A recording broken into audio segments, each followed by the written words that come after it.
OBC नेते प्रकाश शेंडेंनी मनोज जरांगेंच्या आंदोलनावर भाष्य केलंय. तर मराठा समाजाच्या आरक्षणाला आमचा विरोध नाहीये.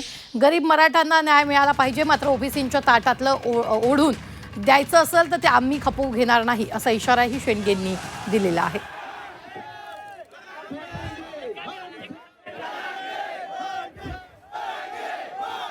जरांगेंचं जे आंदोलन जे आहे ते मराठा समाजाला ओबीसीतून आरक्षण पाहिजे म्हणून आंदोलन त्यांचं आहे.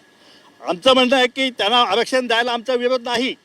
त्यांना आरक्षण द्या, जरूर द्या. गरीब मराठ्यांना न्याय मिळाला पाहिजे हीच आमची भूमिका आहे. परंतु आमच्या ताटातलं खायचं, ओढून घ्यायचं, कारण तुमची सत्ताधीश आहे, तुमचे आमदार आहेत, मंत्री आहेत, ह्याच्यावरती तुम्ही जर आमचं ताट ओढून घेत असाल तर ते आम्ही मुळीच खपून घेणार नाही.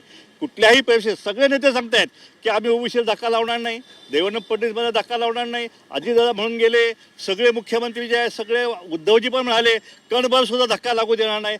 आम्ही पण 100 जवळ 125 जिल्हा परिषद सदस्य, पंचायत समिती सदस्य, सगळे आमच्या जागा ज्या दिवसा ढवळ्या बोगस कुणब्यांचे दाखले घेऊन त्यांनी हडप केले ना.